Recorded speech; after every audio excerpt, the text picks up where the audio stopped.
Well, hello everyone, and welcome to this week's edition of Slade, the Buffyverse Revisited. I am one of your hosts, I'm Jeremy. I'm your other host, James. And James, here we are, my friend, after finishing up Buffy, here we are to begin our finishing up of Angel with Season 2, Episode 1, Judgment. Yes. Here we are, born to be kings. Oh, No, okay. I'm done. Oh, okay. Yes, Angel, Season 2, Episode 1, Judgment. If anybody's confused, go back, because we already covered Angel Season 1 alongside Buffy Season 4. Yeah, Season 4. So Angel Season 1 has already been covered. It has, like a warm blanket, it has been covered. Like a warm, weighted blanket. No, I don't like weighted blankets. Well, I'm sorry. I feel like I'm being raped. Wow. I don't think... I don't... Yes. No. Did I mention we're going to be karaokeing our way into Season 2, Episode 1, Judgment? You didn't, but thank you for doing so. No problem. I appreciate you. James, it's only been a week since we've seen each other. How the hell are you? It has only been a week. It's been a really long time. No, let's see. When did we wrap up? When did we finish Buffy? Do you recall? Oh my gosh. Was it April sometime? Yeah, it was April. Yeah. FYI, April, it's June sometime. 20th right now. Yeah, it was April sometime. Yeah. Yeah, okay. So, couple months. Yes, but no downtime for our listeners, our beautiful audience. We don't believe that our audience should suffer a single missed week of podcasting. That's right. Listen, did you have to wait 3 months between seasons when the show originally aired? Yes. Yes. Are we going to make you do that for this revisit? Yes. No. I mean, no. No. Yes, it has been several months since we got together and recorded, and in that time, we have had some. We did see each other in person. We did see each other in person briefly, yes. Yeah. But we have had some sad news. Very, and this is like not us being ha funny, and I'm sure most anyone listening to this knows what we're going to talk about, but it fucking sucks. It sucks, and it pissed me off. I don't know why, but like I was like angry, and I'm like, who am I going to be angry at? But it pissed me off.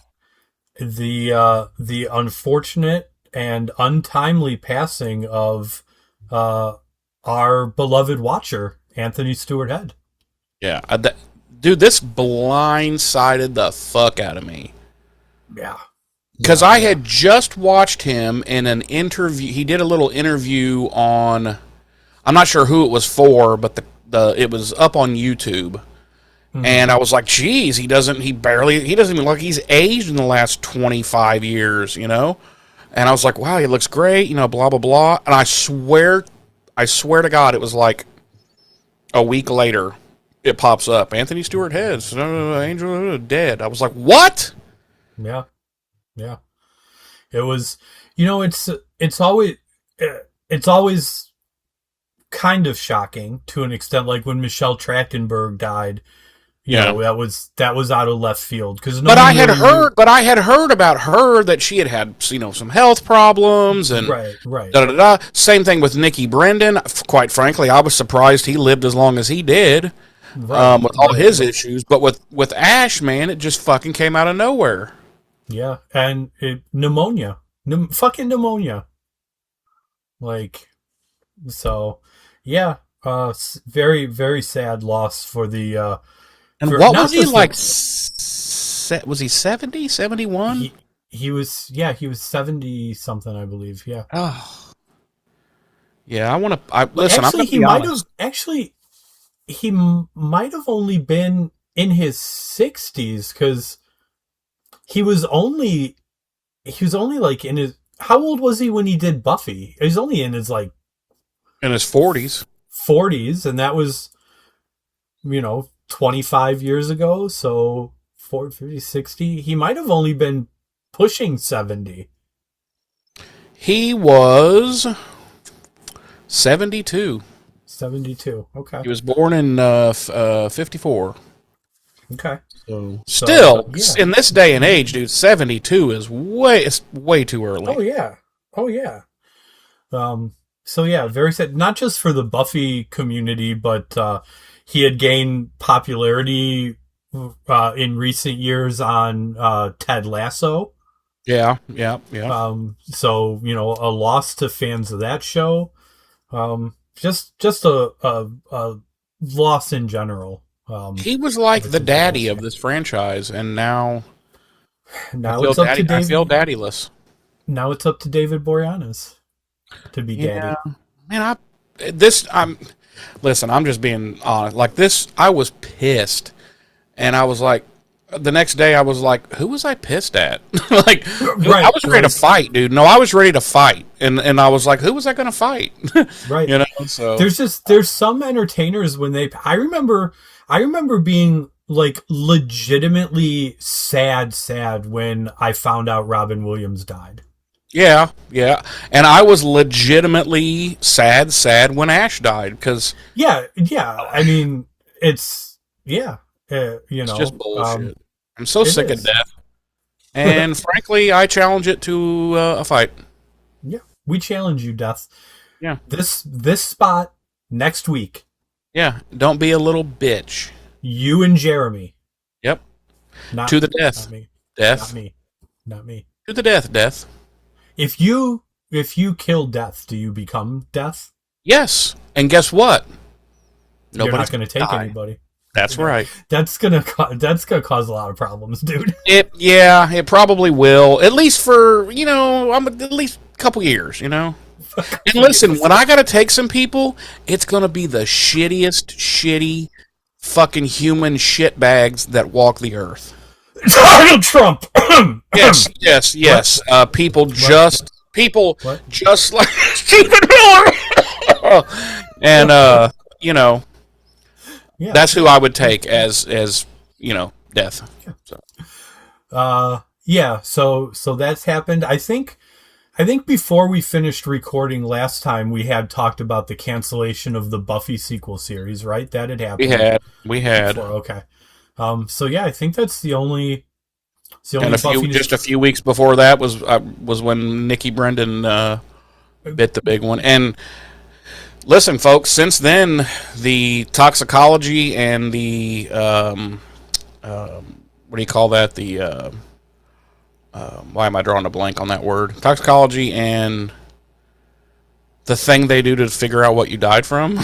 Autopsy? Autopsy, thank you. Those have come out, and it was underlying things, because he had a heart attack 2 or 3 years ago. Yeah. And they found out that he had a congenital heart defect that, obviously he didn't know about most, his whole life. And that's what got him, was his heart farted out again on him. And apparently it was in his sleep. So shocking after, years of alcohol and drug abuse that he died of a heart attack. But I did see something a few weeks ago. I don't think I mentioned it to you. The Sarah Michelle Gellar was recently on the big screen again with Ready or Not 2. 2, yeah. Apparently, in an interview, the producers of that movie said they would be interested in helping shop around and taking on production of the Buffy sequel series should another studio or whatnot be interested in picking it up from Hulu. So I'm genuinely curious now if it really sucked as bad as they tried to portray it like, because I'm almost like, well, am I happy that maybe they canned it and we didn't see like some kind of, horrible, butchering of the original vibe and everything. But I mean, I don't know. I don't know. I would like to see it. I would like to see the fucking the premiere episode. What we were working with. Yeah. Yeah, I would like to at least see the pilot and be like, whoa, like, what are you doing? Or be like, oh, let's not ever show that to humanity again. You know?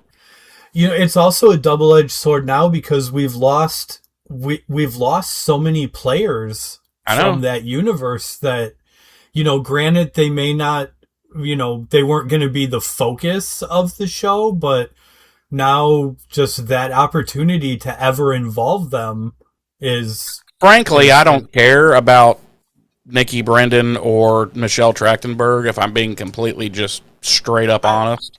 I get that. But not having the ability to have Ash in, a couple of times a season or something, that fucking breaks my heart. Yeah. Or even a goddamn, like a cell phone call and you get to hear his actual voice, it just kills me, dude. What else? Oh, something that came about after the last time we recorded, also kind of Buffyverse related.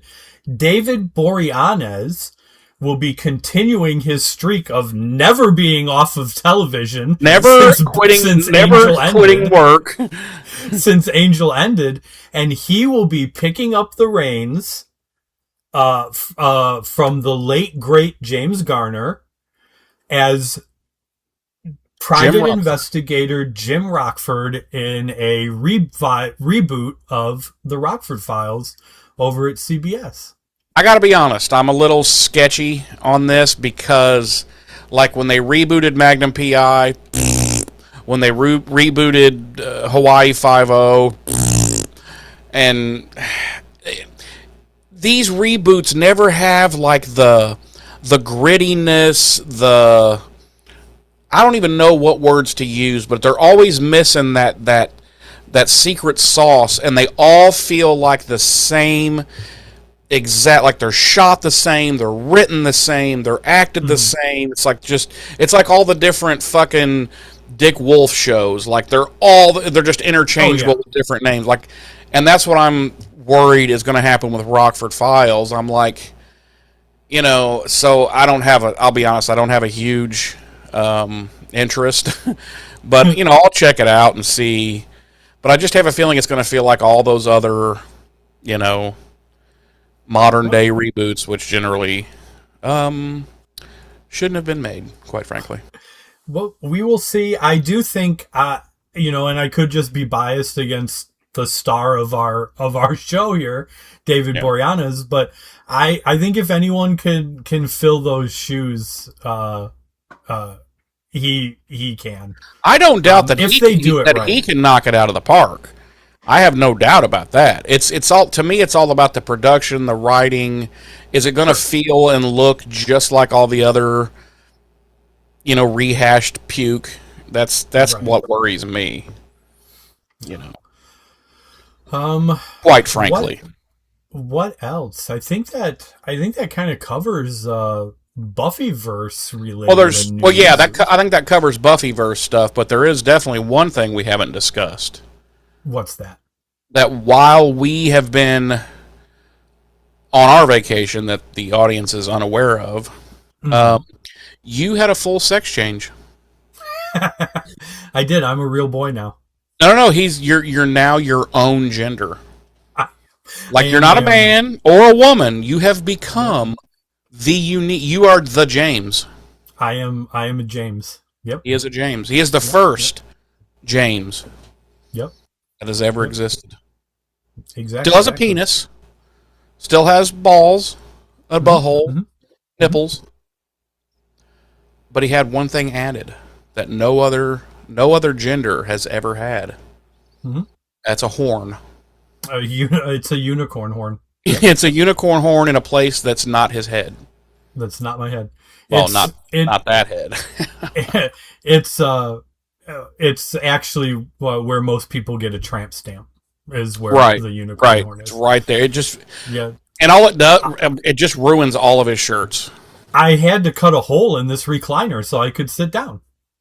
Yep, yep. It really He's starting to regret his life choices. it wasn't a well thought out decision. Yeah, it was something I brought up to him. We had one too many to drink, and he just went with it without even. I went with it. I was just like, you know what? Yeah, unicorn horn. Came back the next day. He's like, I got the horn, and I was like, ooh, didn't think that one through, did you? And he's like, yeah, not really. No. But hey, he's now Jay on his license. I'm just Jay. Yeah. Sex. So I was just Jay. Sex Jay. Yep. What else? Jeremy, let's go into the weeds a little bit. Okay. Let's talk about some recent happenings in the entertainment world, starting with something I read today. Fox is apparently buying Roku. Yeah, and I thought I didn't read this story. I did see it on my headline app thing, and I thought, what are you buying? Like, if you buy Roku, let's be like, what are you really buying? Right. Like, right. Because their hardware is pretty much the lowest end streaming device hardware out there. I don't know. Do you have any insights into this? I don't. Like, there's like Roku is essentially just like a bunch of free streaming channels, which they don't own. Right. They just cobble them together, and because it's all IPTV type stuff, which it's literally the same free streaming channels that every other streaming service offers. Like if you look at like Prime Video's free streaming or even Google TV's free streaming, they're literally all the same channels. Yeah. So I don't know. I don't get it. I mean, they make the hardware, but like I said, I think their hardware, most people think their hardware is some of the shittiest in the market. I mean, the Fire Stick is far superior. From what I've heard, the Apple TV box thing is far superior. Like, I don't know what you're buying, I guess. Unless they got it like on the cheap. I don't know what you're buying. I think it was 22 million. 22 million? Yeah. That's like $16 in today's money, so right. I mean, honestly, so that's not much. Maybe it was billion, but I'm almost positive it was 22 mil. Yeah, because at 22 billion, I would have a hard fucking time believing that you could fucking say, "Oh, the Roku company's worth $22 billion." I'd be like, "What?" Right. Okay, well then this turd I just fucking flushed was worth at least $50. You know? I mean, yeah, so I'm in the same boat as you. I'm not really sure what it is that they're for 22 million. I guess they're thinking, well, I mean, we'll get the IP and we'll get, I don't know, the IP. I don't know what else you're buying, honestly. Yeah. What else? Oh, the acquisition merger of Paramount and Warner Brothers Discovery has been approved, so should be, and everyone who approved it should be brought up on charges as soon as the next administration comes in. Yes, because this is the beginning of the end, my friend. Oh yeah, we are just one step closer to state-run media. And I told Darlene when the official announcement was made, just last week or 2 weeks ago, I was like, does this mean now that, like, all the things I enjoy that the right keeps claiming is woke and whatnot out of, like, Warner Brothers, like, am I gonna get, like, a right-wing Superman movie now? Like, with Paramount in charge? Like, this is fucking ridiculous. Yep. Yeah, the only thing I can say is these people should be brought up on fucking charges because... Oh, yeah. There are so many things illegal about this whole merger that no one cares about. because of who's in charge. Right, But right. it's the beginning of the end, I'm telling you. It's the beginning of the end. Oh yeah, we're like I said, we're one step closer to state-run media. We will get a Donald Trump biopic featuring him as basically God.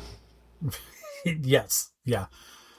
I mean, yeah, you know, watch what happens to CNN now. I mean, we're already seeing repercussions of this stuff on CBS. Dude, You know? even Rupert Murdoch is like, oh. Oh. You know, we're already seeing the repercussions of this kind of stuff. Yeah, like look at 60 Minutes. Yeah, exactly. And I don't agree with this either way. Like, if this had been a big bunch of left wingers buying up everything and merging it, I'd have been like, I don't like this. You know?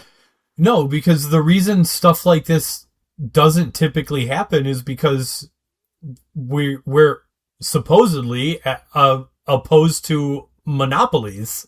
And we're supposedly all about free speech. Right. But clearly not when we have an orange man baby who can't handle being called a poo-poo head. Right. Yes. You know, so I don't know, man. All I know is we better enjoy our podcasting while we can, because I have a feeling we're all going to be living in bunkers soon, and we're going to have an underground of just trying to stay alive. So just trying to stay alive. Darlene and I were watching an episode of Dateline, and they during the episode it came up that apparently over in Russia there is a TV program that you mean Florida? Names that names and criticizes quote unquote enemies of the state. So anyone that's spoken out against Russia, and I told Darlene, I'm like, we're literally like a season away from a show just like that. We are a step away from that right now. Yeah. It'll be like these are people that are enemies of the state because they've spoken out against against Mango Mussolini. Yeah, and the Fourth Reich. Yes. So, prepare your asshole. That's all I'm saying. What's that? Prepare your asshole. Oh yeah. I've said for a while now, and I said it again the other day to Darlene. I hope I'm wrong. With every fiber of my being, I truly hope I'm wrong. But deep in my gut, I feel like things are going to get so much worse before they get better. I'm right there with you, James. I'll be surprised if we get the orange prick out of office. I've been saying that, yeah. Let's shift gears to just something a little more not where I don't want to go hang myself. Well, that was my into the weeds. Do you have anything you would like to go into the weeds about? I guess you could say it's into the weeds, but I wanted to ask you, and I understand you and my sister went and saw a movie recently. Mm-hmm. And I just thought maybe you'd like to talk about it. You know, you guys were so stoked about it. After Are you talking about the most recent movie we saw, or yes? Okay. Well, let me preface this by saying, Masters of the Universe, so good, and so unfortunate, apparently, that it's going to flop. Well, and that's actually, I'm glad you brought that up, because we can go into the weeds about that for a minute. The head of Amazon and MGM has said that they're not really taking theatrical release numbers into account for this property because it's because of what they're looking to do with the franchise streaming wise. Okay. So good. Yeah. He pretty much was like, you're gonna see more from this franchise and this universe and this director and this cast. You know, essentially like confirming that there's gonna be sequels. So, and I guess I guess to an extent that's one of the advantages of having these streaming platforms, you know, footing the bill for these big budget movies and releasing them theatrically. Yeah, I think the theatrical. Well, that kind of reminds me of Netflix when they released the last 2 episodes of Stranger Things in the theater, and they said, "Listen, it's not about trying to break even or make money or anything. It's just something we wanted to do to wrap up this show for the fans, basically give them a movie night."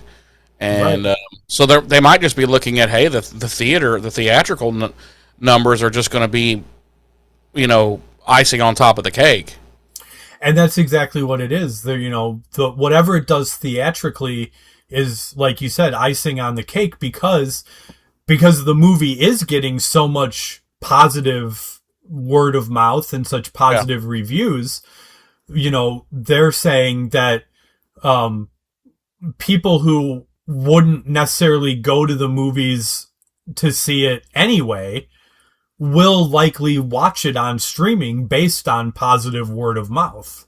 Oh yeah, and I mean, I don't do the movie theater, as you know, right. But I will definitely be watching it like the millisecond that it hits streaming.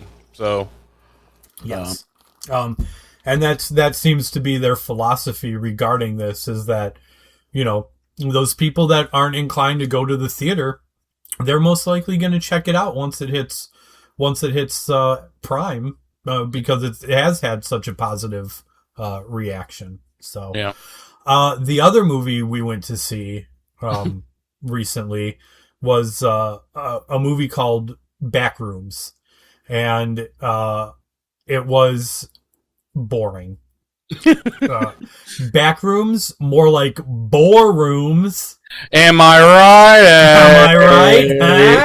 Huh? Yeah, it was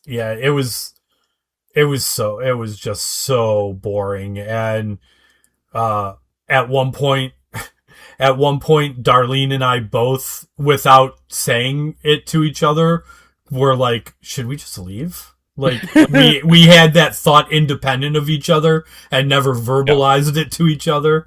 I have done that over the years at many movies. Mm-hmm. There have been many movies where I've been like, okay, I could better spend my time flogging myself in the parking lot. She fell asleep during it. And if you can fall asleep in a movie theater, yeah, the movie's probably pretty bad. Yeah, it was just boring, just so boring. Guess what, James? I've got good news for you. It did phenomenal box office numbers. It has made a fucking fortune against a $10 million budget. So we are probably going to get an entire Backrooms universe. Like, there'll be sequels and spin-off TV shows. And they'll be on the CW. So it's just... the CW doesn't exist anymore. Oh, or what is it called? What's it called now? I always make fun of it. It's where all the DC that was the CW, but okay. It's gone now. Me and my buddies make fun of it all the time because I'm like, dude, they had like 11 superhero shows on there, and they were all exactly alike, and they spent most of their time in like coffee shops talking about their feelings and shit, and I'm just like, go superhero somewhere. What the fuck are we doing? It was all like they were all like Dawson's Creek fucking shows with tights. So there's somebody we can celebrate being gone. Am I right? No? Too early? Too soon? We don't celebrate unless it's a terrible person. We don't celebrate their death. Okay. At least not this quickly. So I highly recommend not wasting your money on Backrooms. If you truly want to see it, wait for it to stream somewhere, but don't waste your money at the theater. Alrighty. James, I don't want to wait for our lives to be over. Would you So with that in mind, how long have we meandered now? To 30 minutes. Oh, not as bad as I thought, actually. No, it's not bad. But with the thought of who did that song? I don't want to wait for our lives to be over. Anyway, whoever that was. Something. Meredith Baxter? No, that was the mom on Family Ties. That was the mom on Family Ties, yeah. Never mind. Meredith Merriweather? No, that doesn't make sense either. I don't think that's accurate. Let's see. Let's do a little Google. Meredith. But don't tell me yet. Yeah, Meredith. Meredith. Okay, folks at home. Send me some ESPN thoughts. Send me the ESPN. Meredith. Man, I am drawing a blank. Meredith. I'm going to go with Merriweather. Oh no, I was wrong. Oh. It's not Meredith. Oh. It was Paula Cole. Paula Cole. Well, god dang, that name means nothing to me either. But who's the Meredith we were thinking of? I know there was a Meredith something or other. Hold on a minute. I'll bet my sister would know exactly who, because she loved music like that. I was thinking of Meredith Brooks, who did the song "Bitch." I'm a bitch. I'm a lover. I'm a child. I'm a mother. I'm a sinner. I'm a saint. I like to do not feel ashamed. Oh. I'm your hell. I'm your dream. I'm your nothing in between. Oh, sorry. Yeah. Well, I knew a couple of the verses there. I can't say much. You did. And it was what again? Meredith Brooks. Okay. Brooke. Meredith Brooke. Okay. Yeah. Well, in my world, it's Meredith Merriweather. Because I was drawing a complete blank. You were thinking of some weird combination of the mom from Family Ties and Catwoman from 1996 Batman. Yeah. But with Paula Cole in mind, why don't we just throw a bunch of dates and deets and blend them up in the blender? We can do that. Easy. Easy peasy. As previously stated, we will be karaokeing our way into the season premiere of the second season of Angel, the 23rd episode of the series overall, Judgment. Written by David Greenwald and directed by Michael Lang. Our original broadcast air date was September 26th, 2000 on the now defunct WB network. Our Nielsen rating for this episode was, oh no, where did it go? You used to be right here. It was just make it up. 3.9, ranking it 67 out of the 125 primetime shows airing on network television that week, and number one out of the 17 primetime shows airing on the WB that week.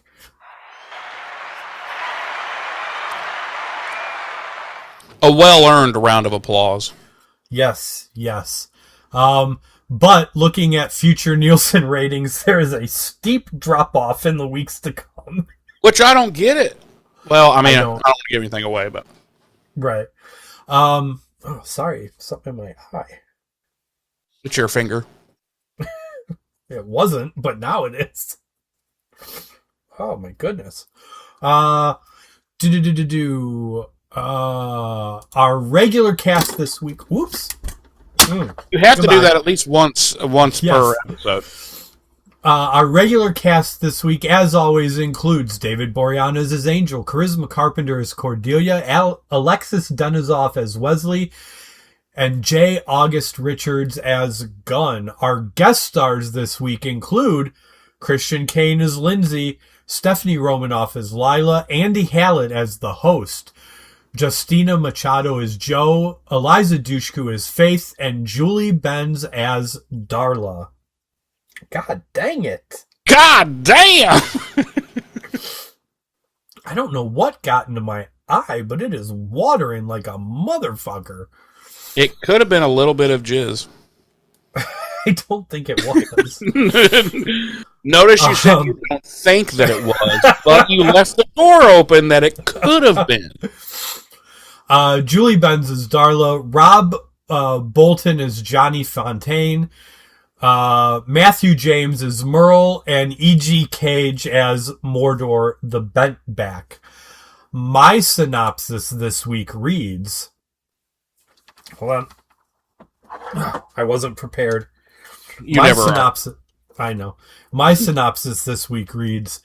Angel is forced to sing in a karaoke bar while championing a young pregnant woman. Meanwhile, Angel's sire Darla recuperates after being resurrected from hell. Well, that was pretty deep. However, I think I've got you beat with the ridiculousness of mine this week. Mine reads, misinterpreting one of Cordy's visions, Angel tries to help a pregnant woman and accidentally kills her demon protector.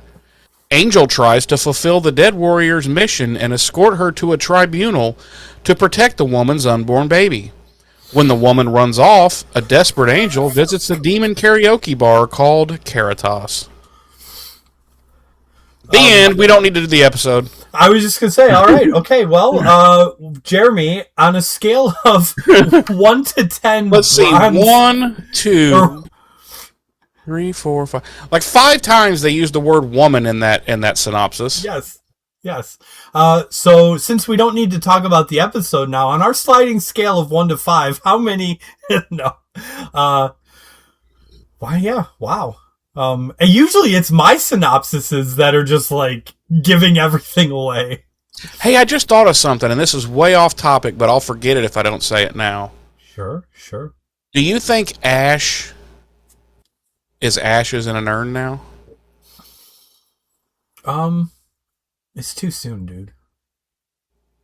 What? You can't. No, we shouldn't be making jokes like that about such. I'm not making jokes. I'm being dead ass serious. I don't know. Huh. I don't know. If anybody in Ash's family is watching, I know you probably are. Yeah, let us know. Let us know. Well, if they were watching, they're not anymore. Just shoot us an email, buffyrevisited@gmail.com. Yeah. And by the way, James, did we have any emails at all in our email address or our email box? Oh, I have no idea. I haven't checked. Oh, okay. I can't check it because you changed the password 2 years ago or something, and I don't even know what it is. So, here, let me see real quick. Let me see. Ash could have been trying to get, and he might have wanted to be interviewed. He might have wanted to be interviewed, and I just dropped the ball. Yep. We have one email. Is it from Extends? No, it's from it's a spam email from one of those companies that wants to help your podcast generate money. Oh, okay. Yeah. Well, if you could just send us a check ahead of time, we'll consider hiring you. Yeah. But other than that, no, not a single email. Wow. Okay. I'm pretty sure we're only podcasting to 6 or 8 people, and Zimbabwe. Yes. Yeah. You know what? It's okay. We don't do this for the glory. We do this for the love of the game. Well, I do it for the glory hole. Wow. And the love of the game. Wow. Okay, sorry. Let's get back to it. Okay. So we open, and Cordelia is in the middle of an acting class, and it's actually pretty funny. It's funny to me that a relatively decent actress like Charisma Carpenter can act like such a terrible actress as Cordelia. Fair. That's fair. And she's running this scene with this guy, and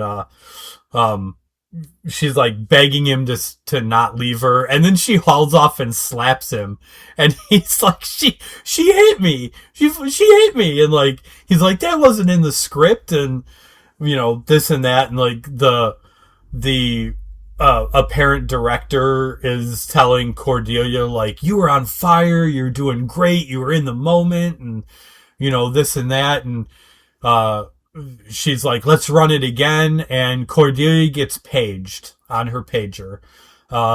Children, if you don't know what a You want to pager explain what a pager is? Children, if you don't know what a pager is, please Google it. They actually did overlap in time a bit with cell phones. They did, which, like, this is 2000, so the fact that they have pagers and not cell phones is... Well, it kind of shows the budget, I suppose, yeah. But kids, a pager was a little electronic device that was widely available to the public, that at one point only very important people were allowed to carry, such as doctors. And me. And they eventually became open to the public at large, and everybody seemingly had one. And all of this, especially if you dealt drugs. And all this device did was relay numbers to you. And depending on what those numbers were and what sort of code you had worked out with the other people that had your pager number, you could get messages this way. Yeah, but we never did what they like. Okay, my buddies would be like, you're supposed to type in your phone number, and then the person knows, oh, call Bill. And then you could put like 911 at the end of it if it meant like, call me pronto. Right. But for some reason, all they do is just give 911s. I'd be like, who's 911ing me? I know more than one person. Yeah. So yes, Cordelia's. Jeez, I am on fire tonight. Yep. Cordelia's pager goes off, and it's just a message that reads 911. And she leaves. At which point we cut to Wesley, and he is apparently scamming frat boys at a bar playing darts and being eye fucked across the bar by this woman. Like, I was like, I don't know that playing darts gets anybody that excited. I'm confused. Maybe she just thinks he's got really good aim. I don't know. But he also ends up getting a 911 page on his beeper. And there's a funny moment here where after he collects the money off the table and he's like, I have to go. He sees the woman watching him again, and he goes to impress her by like throwing the dart by not looking, and it hits one of the guys off screen and in the eye. And you hear the guy go, "Ah!" He's like, "Oh my fucking god! You've goddamn blinded me!"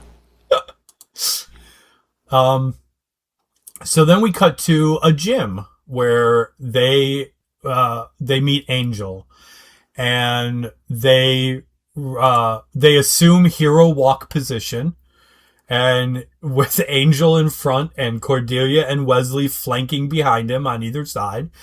And they hero walk through the gym as a gym employee repeatedly tells them to stop and they can't be in here and it's members only. And, Angel's like, I'm thinking of joining. And as this is going on, Angel and Wesley are talking about a Carnus demon who they believe is going to be making a human sacrifice there. And they approach this big mirror. Because Angel comments that these demons like big muscles and big mirrors. And big butts. And big butts. They cannot lie. And no. These other brothers can't deny. Nope. Yeah. So... they approach this big mirror wall, and the gym staff member notices that Angel does not have a reflection. And Angel says, no reflection. I'll fix that. And he kicks the mirror in, shattering it. And we see that behind the mirror are a couple of people being prepared to be sacrificed by these demons. And Cordy and Wesley and Angel quickly engage in fisticuffs with these demons and kill them all. And as they're leaving, the gym employee is all gobsmacked, and he's like, that guy had horns. And Angel says something to the effect of, steroids are bad for you. And that is our cold open. Wolf howl. Roll credits. There we go. Even though we don't have a wolf howl, what, I guess... You still got to do it. Now, this season, I will say violin. Violin screech. Violin screech, yes. Roll credits. Violin cry. Violin wail.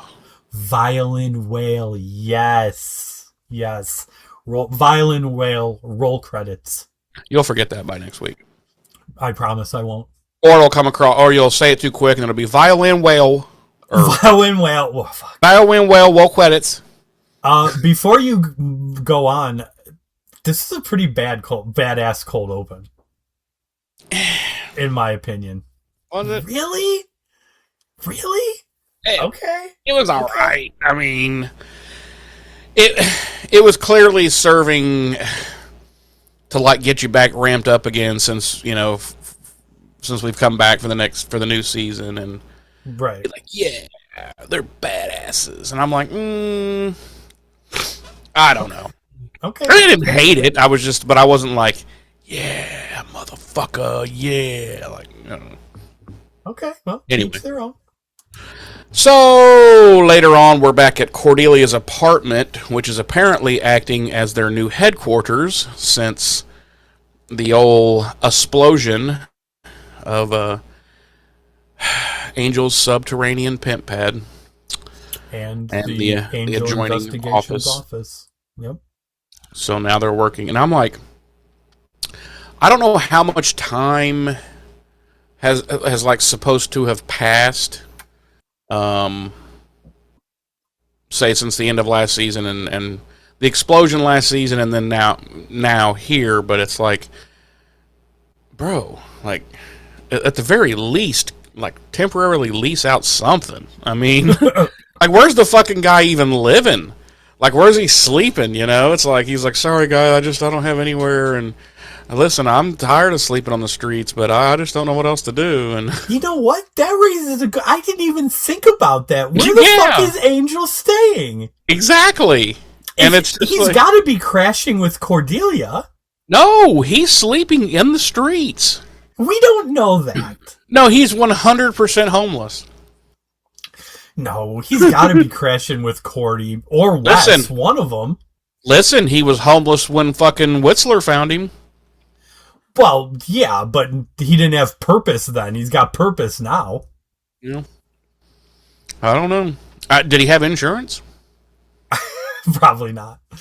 Knowing Angel, probably not. But I didn't even think about that while rewatching the episode. I've never thought about it. Yeah. Like, where the fuck? He's got to be staying with Cordy. He's got to be. I didn't see any signs that he was staying there.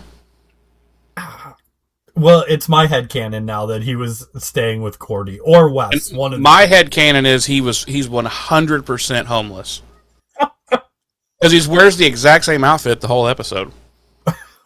Well, I mean, I think that's just because the episode's supposed to take place in a very... Nope.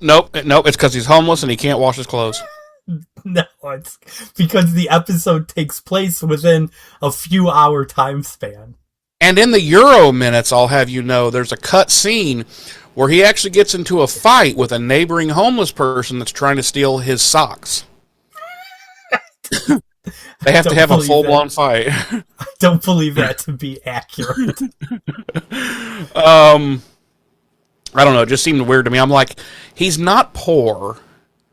It's been a while since, the last... don't do that while I'm talking. Since the last... end of the last season. Like, he's had enough time that at the very least he could be like, listen, I'm just going to rent out this little office month to month temporarily till we find something permanent, Yeah. But just like, no, we'll just come and like just destroy your apartment, fill it with like a giant whiteboard, because there's like this giant whiteboard and like all their... I guess this is part of the problem too of not really knowing how much time has passed. Yeah, I'm sure they did that somewhat on purpose. Right. But it's like, dude, you've got to... It's had to have at least been a few months. Minimum. Do you think so? Because later on, like, Darla is still acclimating to being back. Do you think it really took her that long to... Yeah, but when you see her, she's fucking incoherent and now she's like talking about Bach and fucking, and so I don't know. I don't know. Who knows? But anyway, so they're now doing everything out of Cordy's apartment. They've got everything written out for like their current stuff, upcoming cases. They're still trying to figure out. Oh, here's how we know it's been months later, because Wesley says, talking about what Wolfram and Hart raised months ago. So they're still trying to figure that out. And then they're thinking, well, maybe we've already faced it. And Cordy's talking about something they fought that, it took them, what did she say, 3 days to kill it? She's like, that had to be it. That had to be it, and blah, blah, blah. And the whole time, Angel's just talking about that gym they were just at. And he's like, oh, it was so nice, and, you just go and work out and be in your own headspace. And he's like, you got the sauna and you got nice fresh towels. And then she's like, yeah, and there's also, you have to shower with other men. And he's like, I'll always be a loner. And I was like, yeah, we had to just kind of wedge in a little anti-gay message there, and how, ew, I don't know. Anyway, then Cordy sneezes, and they think she's going to have a vision, but she doesn't. Then she sneezes again and does have a vision. And it's a demon she doesn't recognize, so of course they go to work trying to research. They go to the book labeled Demons We Don't Know. And it'll be somewhere in that book.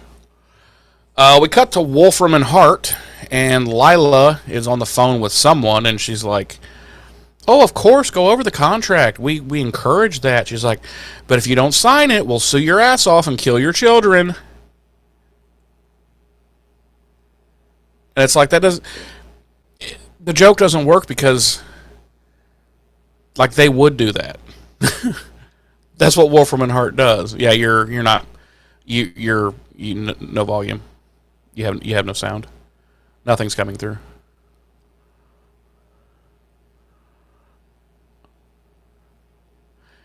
Nope, still not.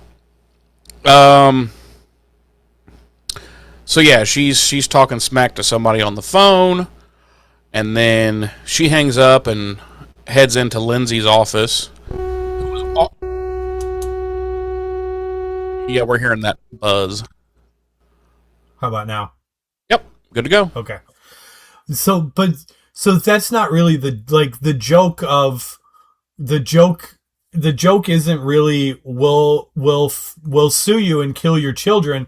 The joke is immediately after that when Lila's like, I'm just kidding. Nobody wants a lawsuit. I know, but I guess what I'm saying is that joke works at like a regular law firm because, lawyers are snakes and scumbags and blah, blah, blah. But this literally is a murder law firm. So to me, it just falls flat. I don't know. whatever. Who cares? It's nothing major. It's okay. It's okay to be wrong. This is a safe space. Right.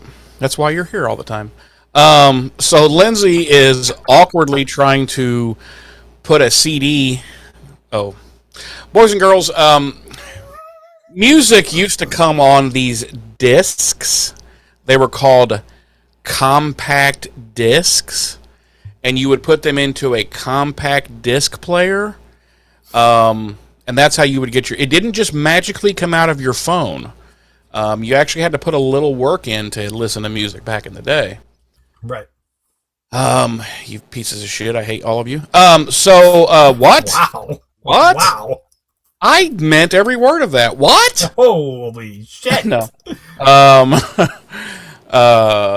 So Lindsay's awkwardly trying to put a CD into play because, he's trying to get used to this plastic hand. And I'm like, dude, it's the year 2000. You're a lawyer that works for you're making a decent amount of cash.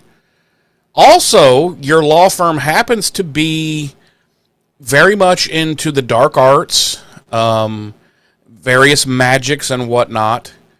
And the best you could come up with, which it's literally a mannequin hand. Yes.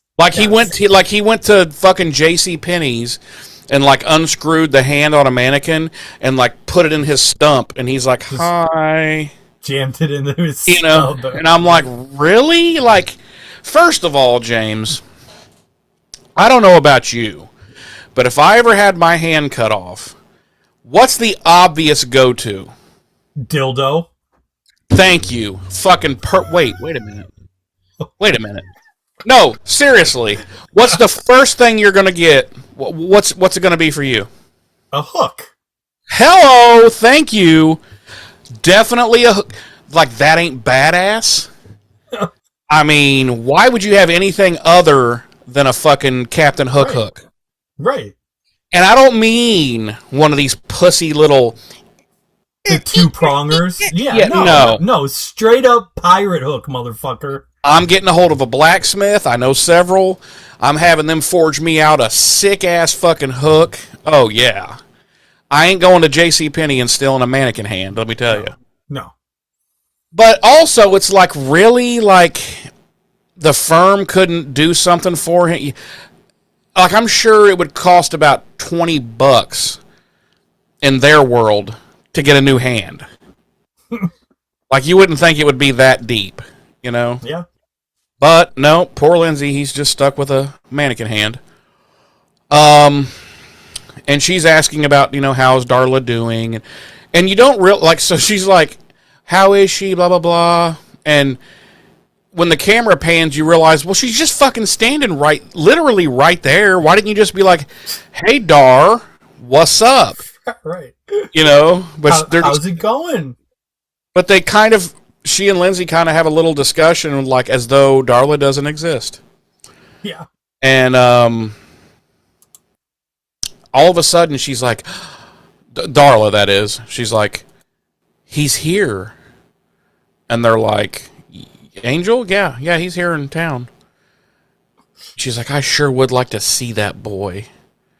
And they're like, ugh. Come to think of it, he was kind of a boy, and you were several hundred years old when you made him, so that is a little...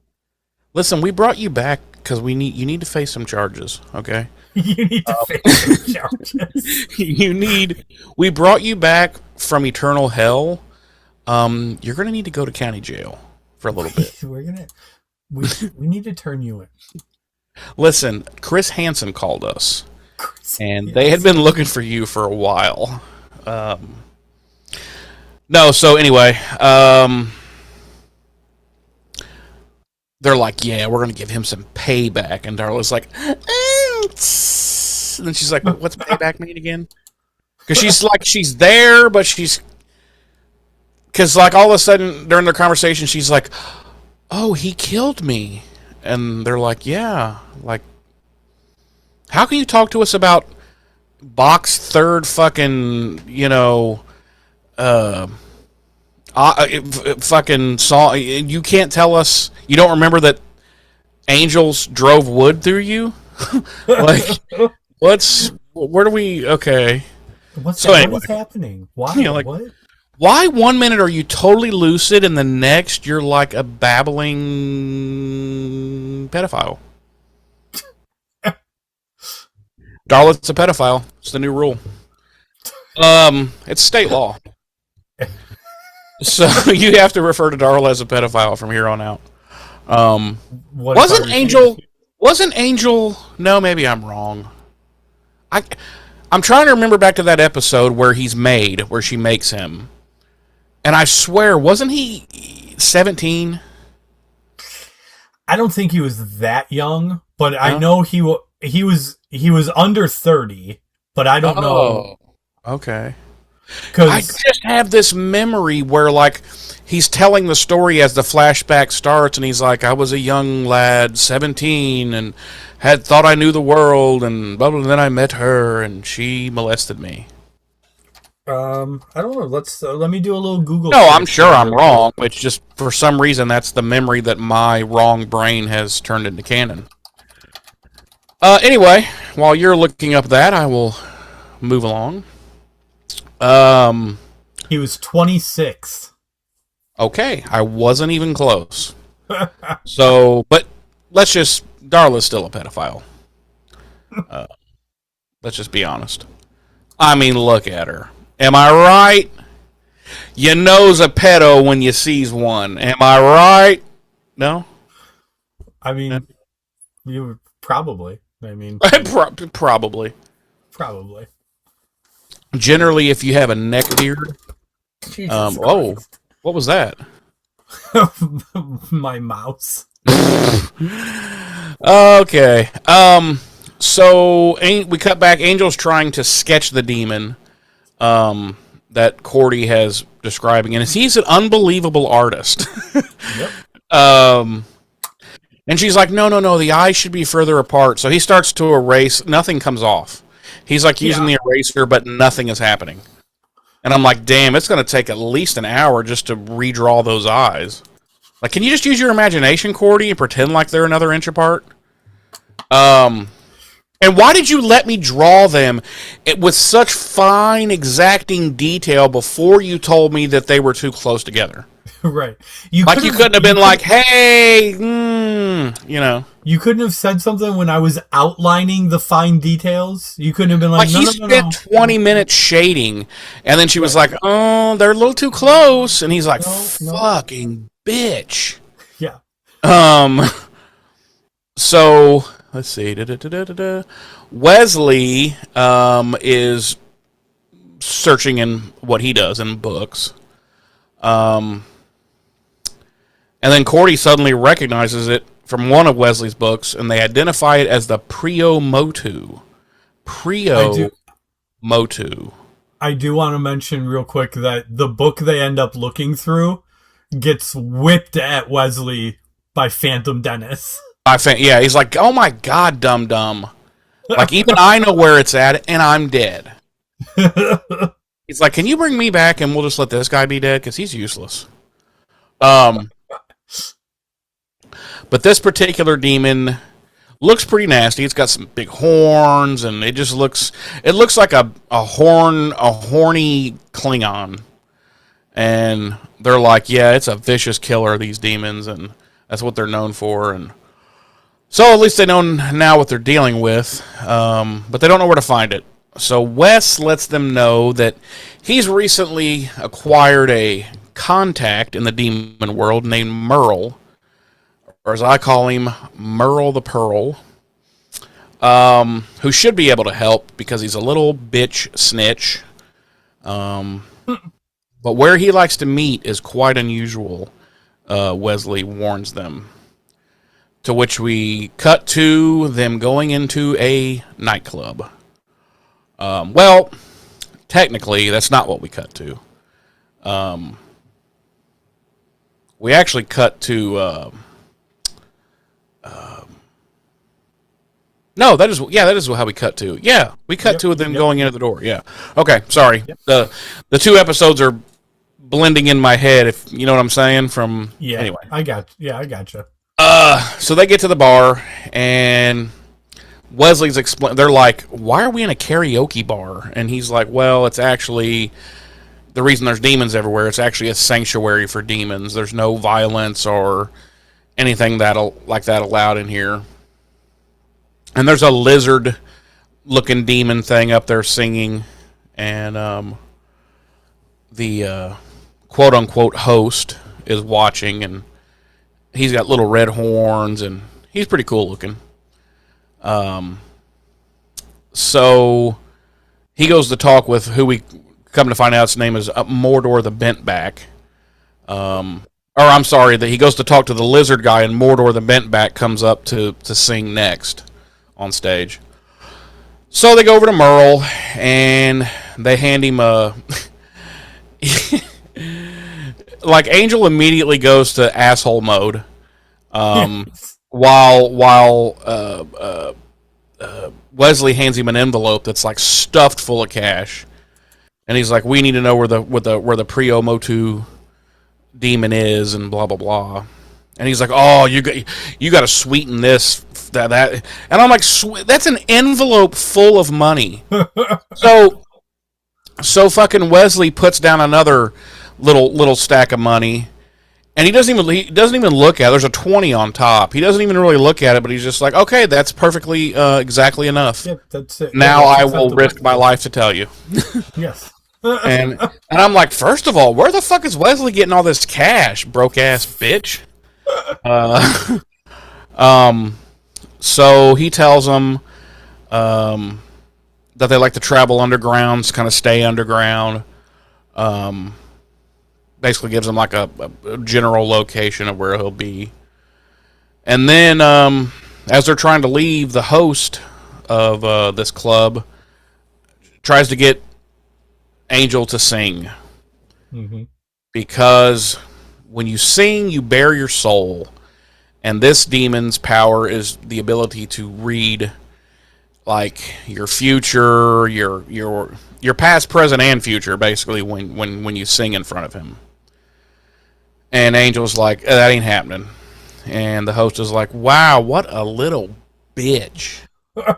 And can't even get up and sing a little song? What? Yeah, you can't even get up and fucking whistle me a ditty, you little fucking cunt. You know what I did forget to mention in the cold open? The cold open actually started with the host singing "I Will Survive." As long as I'm... And giving a little story about what it's like living in Los Angeles.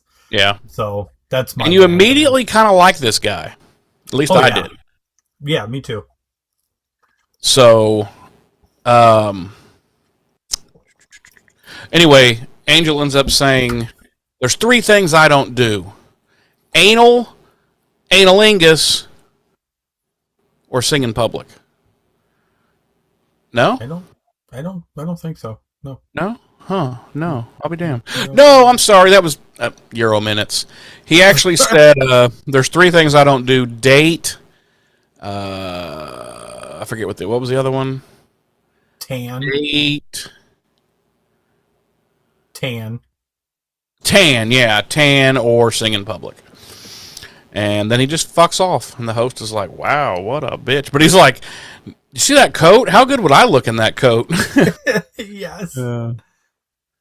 Anyway, so investigating the area that Merle sent him to, he comes across a girl who comes like kind of running out of a building looking thing. That she looks like she's being chased by a murder robot. And then right from behind her comes out of that same building this great big nasty looking Priomotu demon. Yes.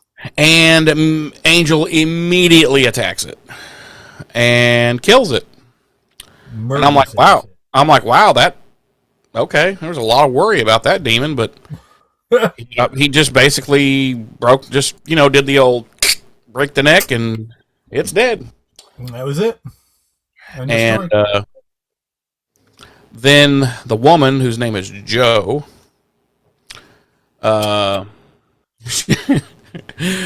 she's like, "Oh my God, what have you done? I can't believe you did that." And he's like, "What? I was just trying to help you." And I'm just trying to help you. Like, what are you even talking about? Like, why are you even being this way? I'm just trying to help you. He was gonna totally murder you. and here's my thing: while they're fighting or whatever, why doesn't she scream out? Stop! Don't hurt him. Anything. But she just stands there the whole time, like, Yeah. know. Because then there wouldn't be an episode. Fair enough. But no, you're right. Like, at any time she could have been like, whoa, hold up, this dude's protecting me. Like, yeah, like, if you're not here to hurt me, then we're good, Right. But Although I guess in her defense, she didn't know that Angel wasn't there to hurt her. Yeah, but I mean, I don't know, it just seems like she would yell out something like, stop! This isn't necessary. I don't know. Yeah. Why did she come running out of this building as though murder was chasing her? And then why did he come running, like, behind her, like, oh! Like, if he's her protector, why aren't they just, like, walking out of the building side by side, having a light conversation about groceries or the weather? Right. Yeah. But anyway. So he's like, ooh, my bad. And she's like, you're bad?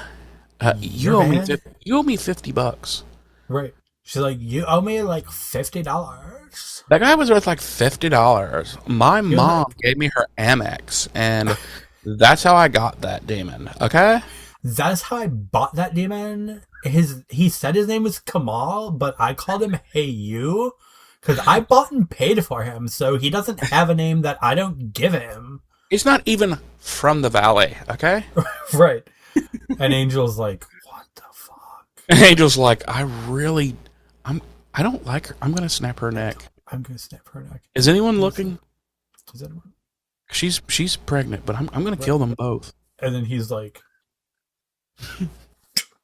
he just runs. You just hear tuk, tuk, tuk, tuk, tuk. He's running away to the dark. So apparently she was his protector. This is my only real beef with the whole, like, everything else I've mentioned is just little nitpicky stuff, but my only real beef with the episode begins here, where she's like, he was my protector, he was protecting me from the tribunal, and he's like, the who, Waterall? And then she just fucks off. Yeah. It's like, stay away from me, you piece of poop, and then she runs away. And he just stands there like, oh, okay.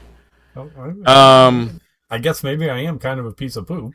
I'm a little poo-poo-ish. I'm a little poopy head. So he goes back to tell Wes and Cordy what happened. And, Cordy's like, wow, thanks for the real fucking subtle vision powers that suck. Am I right? The powers that suck. She's like, obviously they were trying to tell us to send you to help him.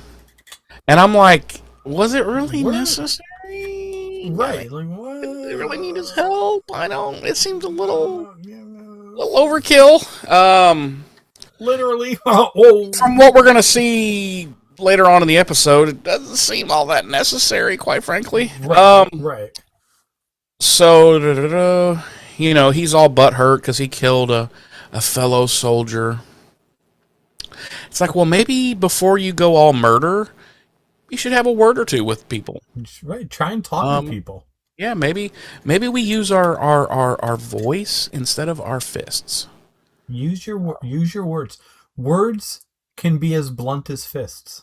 Yes, and they can hurt like fists.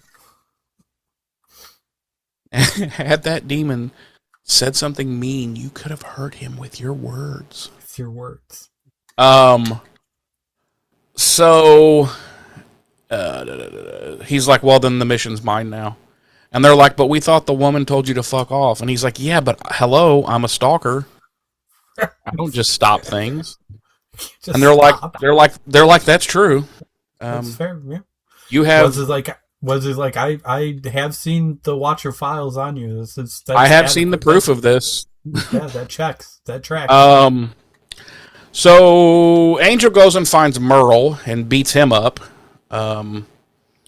And Merle's like, okay, so I wasn't totally honest with you.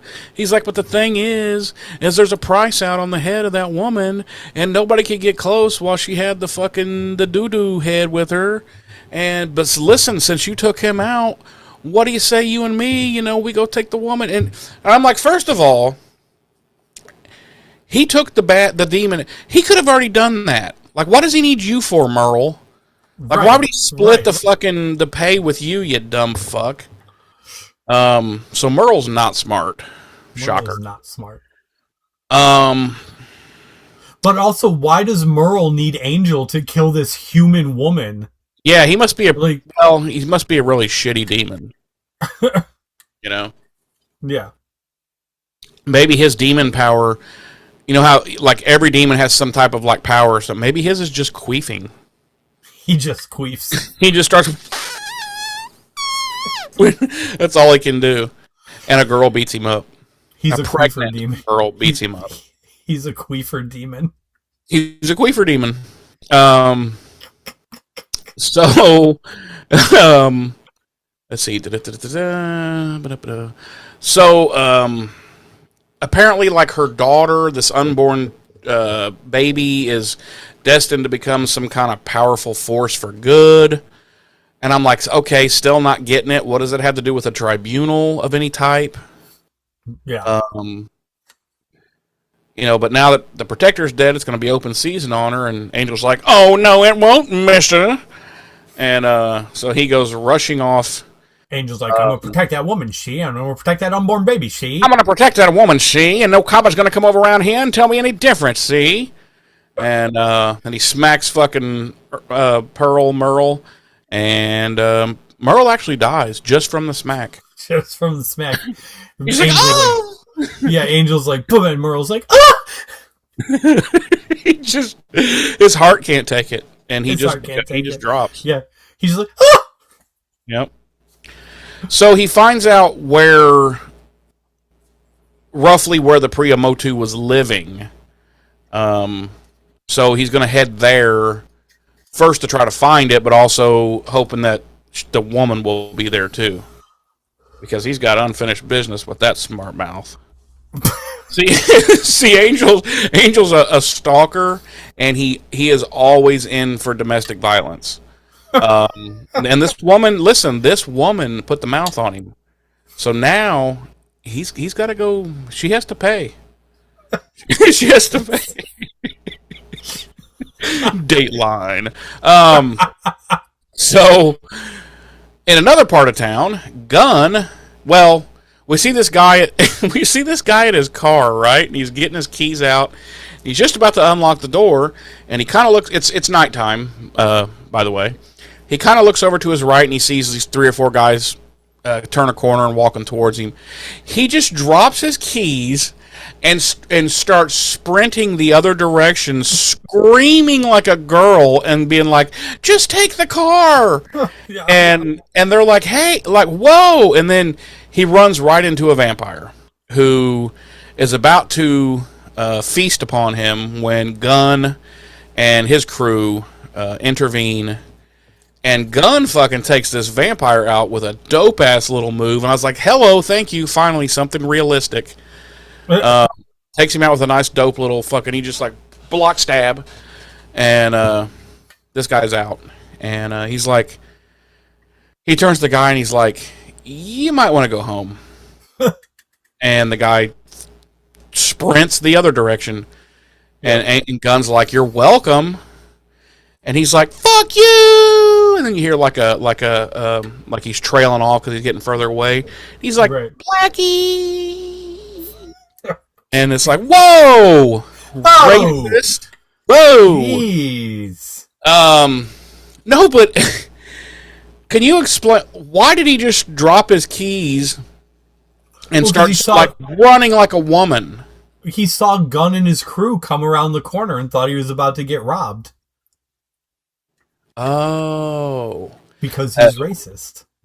But you couldn't. Okay, maybe it was just on my screen. You couldn't even tell what race any of these people were because it was dark. It was just like people that walked around the corner, and he just sees, oh my god, it's people! Ah! He just starts running the other direction. Like he literally all he had to do was like get his car, lock the door, yeah, start the engine, but pull away. That's why he ran, because he saw Gunn and his crew come around the corner and thought he was about to get jumped. Okay, all right. I didn't put that together in my. Okay, I was just like, what the hell? What spooked that fucking guy? So Angel arrives and starts talking with Gunn, and they share gang signs to make sure each of them is real. And that they're really street. No, Angels doesn't really explain the whole thing, but he's like, "Listen, I need to find this thing," blah, blah, blah, blah, and Gunn's like, blah, blah, blah, blah, and then they're like, blah, blah, blah, blah, and then they leave. No, Gunn sends his crew to like do a little patrol. It's like. Yeah. He's like, I'll meet up with you later. Or not, because you don't even have lines in this episode. Losers. Day players. Day players. I don't know if you know. Am I right on hell? I don't know if you like a hit of this crack pipe? I don't know if you noticed, but I've made it into the opening credits in the second season. I am now in the opening credits. Losers. David. What are we going to do? So they fuck off because Gunn knows like a rough area to look. He's like, I know the place, see? So he takes Angel and they go down into this kind of this subterranean thing. And Gunn's like, yeah, we patrol down here a lot. We've taken out a lot of nests and stuff. And he's like, wait a minute, that's never been there before. And I'm like, what? And then the camera pans over. It's a gigantic, like ventilation fan. Yeah. And I'm like, what do you mean that's never been there before? That's fucking huge. And then he's like listening. He's like, do you hear any air coming out of that? And Angel's like, no, because I don't think we'd have to hear it, Gunn. I think we would feel it. I think we would feel it. And Gunn's like, oh, yeah, well. And then he just kind of like touches it around and then and it opens up. It's attached to this gigantic, like, concrete and steel door. And I'm like, what do you fucking mean this was never fucking here before? What are you talking about? Because then inside is this giant concrete fucking layer. And I'm like, so you expect me to believe that this fucking demon was like, this is the spot. And he had an excavation crew come in and cut a big hole in the concrete and then go inside and excavate that all out and pour fresh concrete for the floors, the ceilings, the wall, and then put a fake fucking door there? Like, it would have been more believable if when they passed, Gunn had been like, there used to be a room here. There you go. This used to be an electrical. There used to be a door there, and there was an electrical closet in there, or whatever. Right. But he's just like, this wasn't here before, and I'm like, well, Gunn? Clearly something was there before. Yeah, like, what do you mean? Are you talking about the wall? I assure you, the wall was there. I don't know, dude. It just, whatever. So they go inside, and this is clearly the guy's lair. And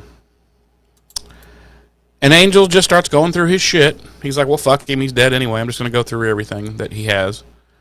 And he finds this this kind of cool looking little wooden chest. And he immediately goes into there. And then he finds this little hidden compartment that's got this, big circular, coat of arms looking thing. And he's like, well, I will have this now. This is now mine. I will have for no reason. He's just like, I'm going to keep this. And Gunn's like, okay. And he's like, listen, Gunn, I know that I've already asked a lot of you. And I'm like, have you? You guys walked like 50 feet. He found a thing that used to be not there. That's all he's done. Right. Like, I don't think you've really impeded on his friendship. But he's like, listen, could you take this the talisman to Cordelia and Wesley? He's like, here's the address. He already has it written out on a piece of paper for him. He planned ahead. And Gunn's like, what the fuck? Dude, Uber doesn't even exist yet. What do you am I supposed to just walk there? Wait, how the fuck am I supposed to get there, dude? This is all the way across town. Didn't you see before this scene started where it said across town? Like, we're not by your friends. Your friends are in the valley. This is the hood, bro. Like, that's a long walk. Right. Like, what are you thinking? And Angel's like, but I need this from you. And Gunn's like, man, this is some bullshit. I'm not even in the fucking credits one episode, and I'm already fucking walking and shit. Fuck you. And he just leaves. Meanwhile, apparently, Angel's just going to hang around there in this guy's place, and I don't know what his plan is, but he's just, because Gunn's like, what are you going to do, just hang around here and soak up the guilt? And Angel's like, yeah. And I'm like, okay, so that's like a funny thing, but why are you staying here? He's hoping that Joe comes back there. Which, okay, I get that. That would be the literal stupidest thing she could do. Therefore, that's exactly what happens. Yes. But before that happens, he just starts masturbating everywhere in this guy's apartment. Just walking around shooting fucking ropes on various things that aren't his. And it's disgusting, honestly. Well, they're nobodies now, so. He's like, I'm going to jerk off on this guy's pillow. Fuck him. Oh! And he's able to... So Gunn leaves, and sure enough, she shows up. And I'm like, dude, why wouldn't this demon have been like, so listen, if anything ever happens to me, we're together, whatever, and something happens to me, don't fucking ever come back here, because this is the first place they will look for you. So she goes back there. And she's looking for something. And of course, she's at the same time breaking Angel's balls about, oh, you suck at everything. And I'm like, does he? Because he fucking wrecked your protector. Like, really Right. quick. So at the very least, I'd be like, hey, maybe you could come in handy. You fucked up my last protector. Why don't you just be my new one? How about that? Right. But no, she treats him like shit. And he's like, oh, and she's like, I'm looking for something, and she explains it to him, and he's like, I already found that. And she's like, you did? And he's like, yeah. And she's like, okay, give it to me. And he's like, well, I don't have it with me.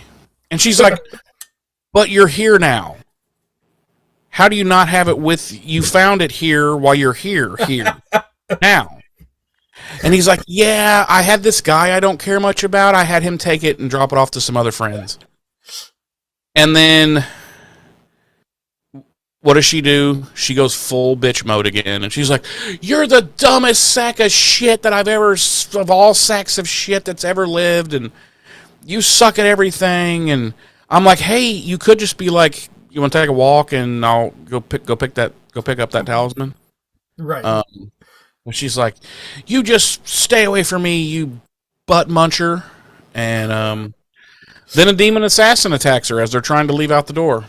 And suddenly she needs Angel now. And suddenly, I'd have just stood back and be like, no. You don't need me. Handle this, pregnant woman. Handle this, bitch. Yeah. And then I would have drank from her. So, the demon attacks, and he kills it. And several more appear, and they bolt. And we cut back to Cordy's apartment, and there's a knock at the door, and they're like, hello, who is it? And they just hear a guy say, gun. And so they go full racist immediately, and they're like, yes. They're like, he said gun. We need to call the police. And LAPD comes out and just beats the shit out of him for no reason. No just cause whatsoever. They kill Gunn. They kill Gunn. He kills Gunn. They beat him to death on Cordelia's front porch. Yep. So no, they let him in. They're like, "Oh, sorry," and he's like, "Yeah, that's my name, Gunn, 2 N's." And they're like, "Oh, we're stupid." And he's like, Well, he says that after Cordelia continues to be extremely racist and is like, Wesley, you know Gunn, Angels told us about him. He's got a really fly street tag, you know? And she's like, Gunn, that really lets him know you mean business. And he's like, it's my fucking name, you racist white bitch. Yeah. And she's like, my bad. I looked at the peephole and I couldn't see you because you weren't smiling. And he's like, "That's it. That's it. I'm That's out. fucking it. Fuck all of this. I'm out." And he's like, "I'm taking this watermelon," and he just fucking goes. And he's like, "Listen." He's like, "Listen. I met your boss. He's been alive for almost 300. He was alive when comments like that were legitimate, like were not okay to make, but everyone thought that way, and he still doesn't think that way. And yet here you are." All I can think of is a Key and Peele sketch for that whole scene right there, where he's like really up in arms. He's like, "I'm fucking leaving, but I am taking this watermelon. You think what you want." And Cordelia's like, "I'm sorry. I grew up in Sunnydale. There were literally no black people there until one season. The deputy mayor." Oh, and also the second Slayer. Kendra. That's right. Kendra. That's right. Yeah, you're right. There weren't any black people. It was literally Kendra and Mr. Trick. Like, that's it. I liked Mr. Trick. I'm just being honest. I think he should have got more. I don't know. He was a good actor and like believable little scumbag. Yeah. Anyway, so now that the racism is over. He gives them... Wait, I've lost my... Hang on. Okay, yeah. So, he says, why he's there, and then he actually does rob them, just to teach them a lesson. Wow.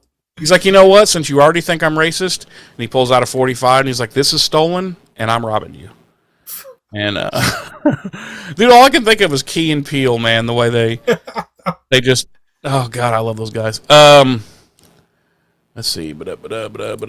So, Angel and Joe are running still from the demons. And somehow, they're running through all these underground tunnels and passages and shit, and somehow they come up in, this abandoned hotel. And she's like, you know this place, because he's looking around like, whoa, I ain't been here in a hot minute. And she's like, did you used to come here with whores? And he's like, dude, how do you know that? And she's like, I have ESPN. And he's like, that's crazy. He's like, brah, that is insane. In the membrane. So then she tells Angel that the tribunal... He's like, back in my day, we called them ladies of the night. Yes. Or filthy whores, and then we beat them to death. Depending on which side of the Bible you were on. Sorry. So then she tells Angel that this tribunal is supposed to be able to give her and her daughter protection. And that Kamal, that was the name of the demon, if I forgot to mention, was going to be her champion at the tribunal. And, but without the talisman or her champion, she's fucked. So she's like, I'm going to get the fucks out of Towns'. Yes. And, he's like, well, that's fucking pointless. They're going to find you wherever you're at because they're like magic people. And she's like, you know what? You're completely right, and I don't care. Then the demons arrive, and Angel's like, listen, go to the address that I've written on your forehead. You'll have to look in the mirror, and it's backwards. Go to this address. They will help you. I need to fight these guys, but what I haven't said is when I'm fighting more than one person, I have to take all my clothes off. It's just a thing. It's a thing, and you're not going to want to see this. So she leaves, and we cut back to the apartment a little while later, and Angel comes in, out of breath, still putting his clothes on, and finds out that she never showed up.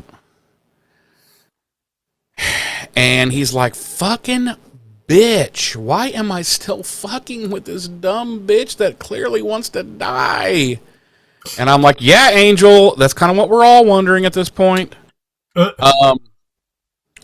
he's like, she's got no reason to trust me, and I'm a dumb poo-poo head. And he hits the whiteboard, and he's all butthurt, and he and Cordy have a little heart-to-heart, and she assures him that he is, in fact, an idiot. But she's like, listen, you're my idiot, okay? And I'm going to be there with you till the end. And he's like, boom, I'm much better. But no, she's like, listen, I'm going to be with you through it all, except for that one season that gets a little dicey, and probably not going to be that much. He's like, I feel you. So suddenly Wesley finds that the talisman is meant to be presented before what is known as the Chair of Judgment. It's an ancient court meant to settle... Here we go. This is where it begins of my what are we doing? This is 9 episodes that are all... don't make sense. It's called the Chair of Judgment. It's an ancient court meant to settle grievances with a battle to the death. Angel realizes this is what Kamal was going to do, be her champion at this tribunal. And he's like, so where's the tribunal going to be? And Wes is like, wherever she is, because that's where it will appear. And I'm like, then motherfucker, why hasn't it appeared yet? Right. Why have we gone through almost an entire episode and no tribunal has shown up yet? My guess is, even though they can show up anywhere, it was going to be like a specific time. Well, it would have been nice if someone had brought that up at some point in the episode, and Angel could have been like, "Hey, we've only got till fucking midnight tomorrow night to find her," and anyway, so he's like, "I gotta find this bitch," and next thing we know, he's on the stage at Caritas singing Mandy. Yep. Very poorly. I'll be honest. He's not in my level. No. No, he's singing Mandy, and it's terrible, and then yet it's hilarious. And at one point, I'll just call him the host because that's how we know him right now. The host comes up and he has to pry the microphone out of his hand. Yeah. And you hear it go, and he's like, okay. That happened. And, so they go aside for a chat, and he's like, you shouldn't feel so much guilt for killing Kamal. Most people would have done the same thing. And he's like, but listen. Or then Angel's like, well, I got to know where she is. Where is she? And he's like, my question first. And I'm like, dude, this is literally a life and death thing with a woman and an unborn baby, but you have to ask this one question right now. Yes. And that question is, why Mandy? And Angel's like, well, because I think it's pretty. And he's like, because it is, you big dum-dum. And good on you for confessing. Yeah. So then he's like, listen, the tribunal's going to be where she is, and she is at blah, blah, blah, and I don't know, some address. Corner of who cares and bullshit land. So Angel's like, on my way, even though this is L.A., and that could be literally anywhere. It's not like I have memorized every street corner and every address, but well, I'm Angel. And not only that, but the host isn't a big help either, because, like, Angel asks him a question, and the host is like, I can only tell you what I tell you. And it's like, well, what? Yeah. What? That implies that you are deliberately not telling him something. Yeah, that implies that you're holding shit back. Right. And so my question then is, why? Right. And then Angel's like, can I save her? And the host is like, try and see. He's like, you can try. And it's like, yeah. Can't you just say, no, you're fucked, you're going to get killed? So I could just be like, you know what, then fuck this bitch. So we cut to Joe, who's just... she's just, like, randomly running in the streets. Like, she's just giving up all sanity, and she's like, ah! And she's just running. And Darlene was like real smart pregnant woman running, like, walking down the literal middle of the street. Yeah, and it's like she's lost total control of her senses. And then all of a sudden, this big dais, for lack of a better term, just rises up out of the ground, and it's got these three weird-looking dudes with, like, monk robes on, and they're like, this is the tribunal, and she's like, oh, ain't that a bitch? And James, take us from there. What happens? She asks them for asylum, and well, okay, there's a demon knight there along with the tribunal, and she asks for them for asylum, and they tell her that asylum is not theirs to give, and that since she's without a champion, she's fucked, and she done gonna die.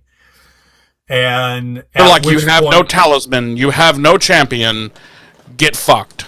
Yeah, therefore your life is forfeit.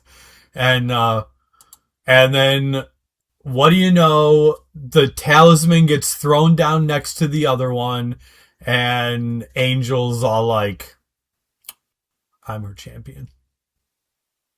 And it's not even him, it's Merle. It's Merle, right. I was like, I'm here, motherfucker. Right. No, Angel throws down the talisman, and he's like, you know, declares himself her champion.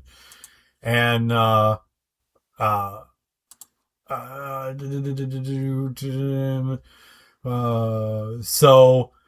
the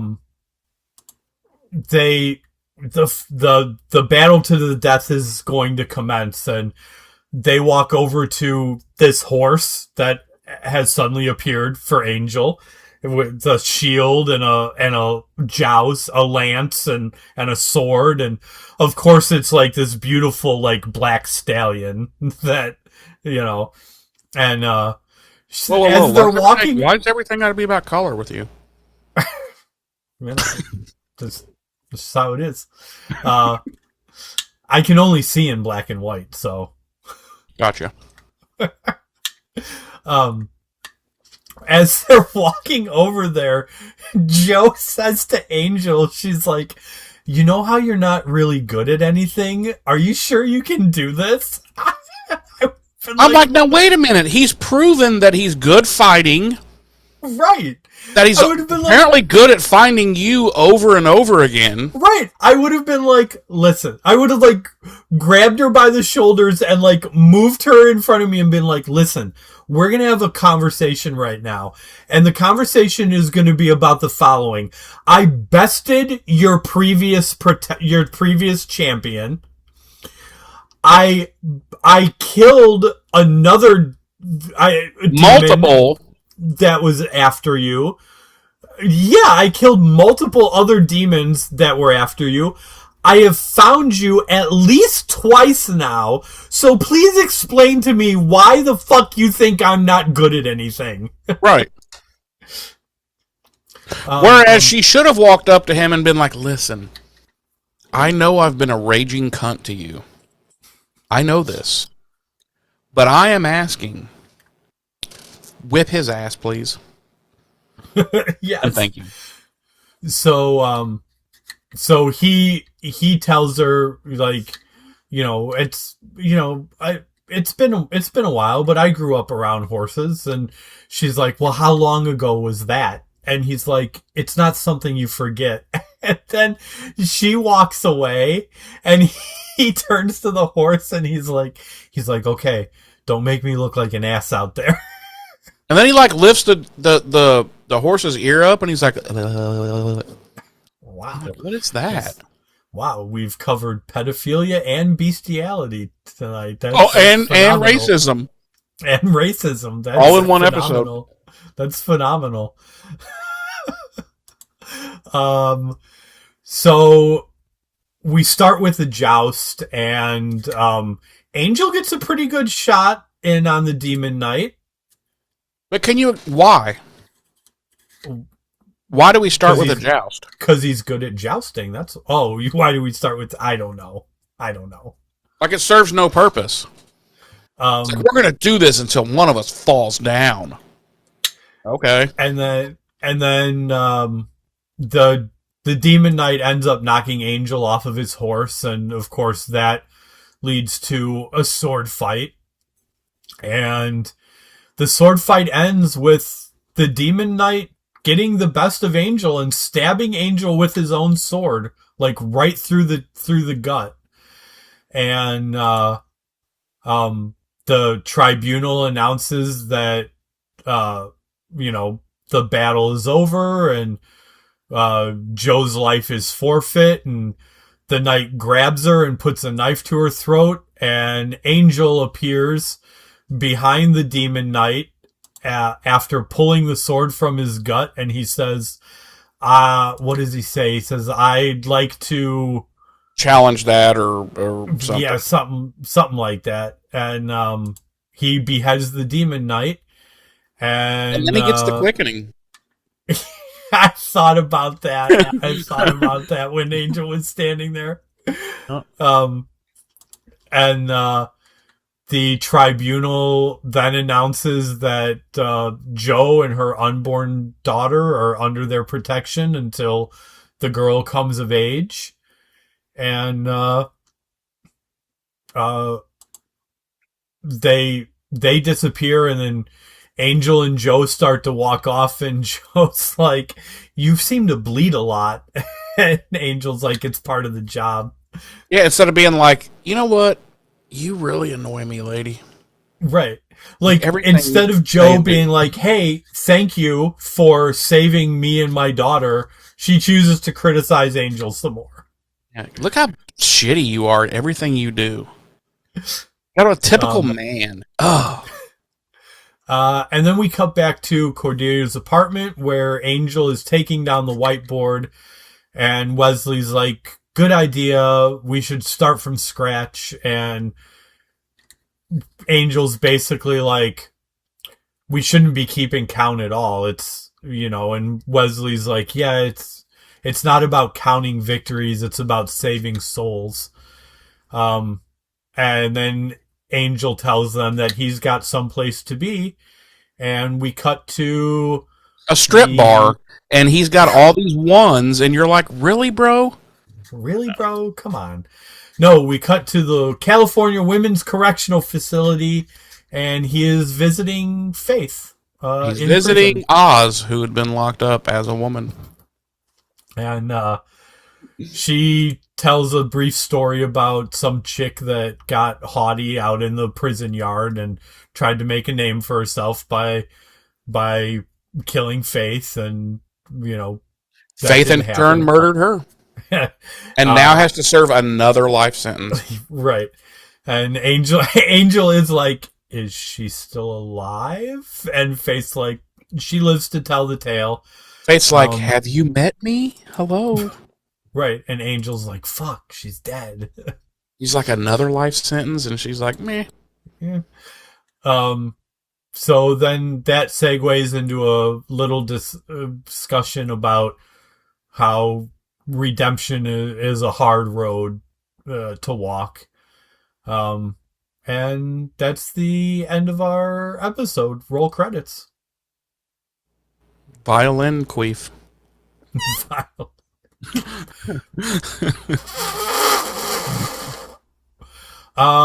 Jeremy. Yes, ma'am, sir. Would you like to play everybody's favorite game, Body Count? 5. Yeah, you looked, didn't you? No, I didn't. No? Oh yeah, No. 5. 5. I decided from now on the way I'm keep track. No, not even that. I've decided that from now on the way I'm going to play this game, when you say it, the very first number that pops in my head I'm going to say, even if it's 2,947. All right. I'm just going to say it. I'm just going to say it. Okay. Let's see. Nothing really behind the scenes or anything like that. There was one interesting behind the scenes tidbit that I found. Oh, what was that? David Boreanaz actually hated that woman that played Joe. So after they were done filming, he actually beat her up. Wow. Yeah. Wow. Yeah. That's wow. It's amazing that he managed to keep that quiet and didn't get like a battery charge or anything. Didn't get blacklisted from Hollywood or anything. Right, like no, in fact, he's never stopped working ever again. I know. He's David, I was not joking at the beginning when we were talking, but David Boreanaz has consistently been on television for the last 30 years since Buffy ended. Yeah. Like, I loved Bones, but oh boy, could I not care about the SWAT or what was he? SEAL team. SWAT?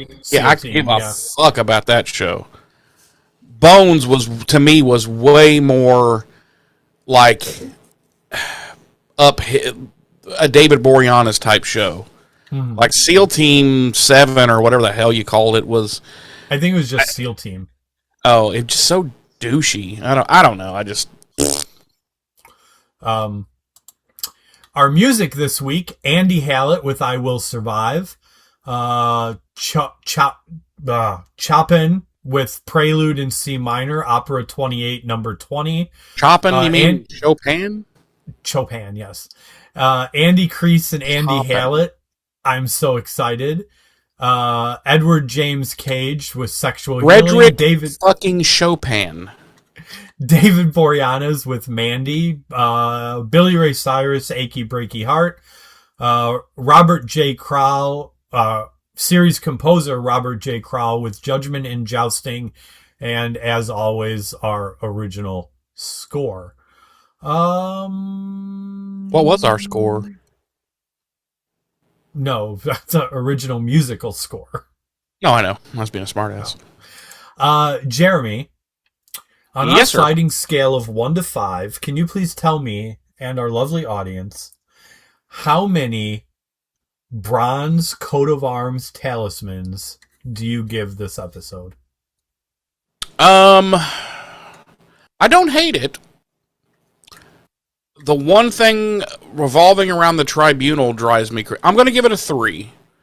I just feel like the tribunal thing is stupid as hell because it's not really explained. Okay, did she go looking for them? Why are they looking for her? How do they have any power over her as opposed to any other human? Or is she going to call upon them to get their protection? And like there's so many, it's just so dumb. It's just so dumb. I don't care how you try to figure it out or explain it. It's just dumb. But the rest of the episode's fine. It's a fun little Angel episode, and it's got its humor, and you know we're starting to get to know Gunn now. We got to meet my favorite character of the whole series. I won't say his name yet. The host.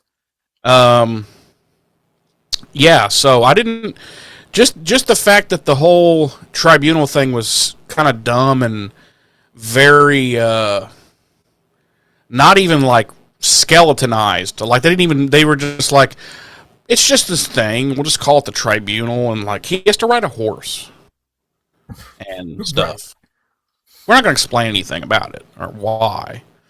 But yeah, so that's annoying. But yeah, it's a solid 3. It's otherwise it's a good episode. And it's leading us up into some things. It's cool how something we saw in this episode carries over into our next episode.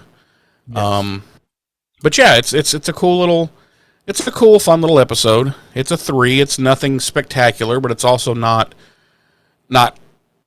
garbage. Like a lot of season 1 Angel episodes were. So, yeah, I'm just going to stick there at a 3. James. Yes, sir. On our sliding scale of 1 to 5, how many Merle the Pearls do you give this episode, and why? I give this episode 3 Merle the Pearls. I'm not going to drag this out. It's literally the exact same reason you do. I enjoy the episode. I feel like the tribunal and that whole situation should have been fleshed out more. Yeah. Or left out. And just they could have just left it out and said, oh, Joe's being pursued by this really bad demon that's trying to kill her for whatever reason. And everything else would have worked. Jamal was her protector. He accidentally kills Jamal. Now he's got to protect her from this bad demon. Yeah. Like, it would have been the same episode. But yeah, my criticism is literally the same as yours. The tribunal and that whole situation should have been more fleshed out, in order to make the episode work better. Yeah. So otherwise, I think it's a solid episode. Yes, we get our first introduction to the host, who is one of my favorite characters too, on the show. Yeah, we actually, honestly, and we get introduced to something that a lot of people could argue and say is another new character. Caritas itself? Well, okay, 2 then, because also the hotel. Oh, yeah, yeah. You know? So yeah. Yeah, I mean, as far as reoccurring set pieces go, yeah. We get introduced to Caritas, which we're going to see through the end of the series, the hotel, which we're not going to see through the end of the series, unfortunately, but, so yeah. But yeah, I think it's a solid episode. Again, we've got J. August Richards joining the regular cast, who I really enjoy. I like. Yeah, I like his character, and I like the way he plays it. Yeah, I think Gunn's a great character. So yeah, it's a solid episode. It's just the tribunal thing really either need to be ditched altogether, or they really should have fleshed it out more, even if it's expositionally. Yeah, like, even if they just threw in 5 to 8 dialogue lines. Yeah. You know, it's like, okay, well now, okay, we get it now. Yeah. So yeah, it's a 3. Yep. Well, all right then. Let's fuck off. All right, James, it's been anyway, James, did you know BuffyRevisited.com is our website address? I'd heard something about that, a rumor. Yeah, there's not much to it. It's got a link to our email address, which is BuffyRevisited@gmail.com. Mm-hmm. It has a link to, obviously, for the audio version of this podcast. It also has a link to our YouTube channel where you can watch the video version of this very podcast at this very moment, right very now. Don't think about it. You'll die. Yeah, yep. You'll die. But other than that,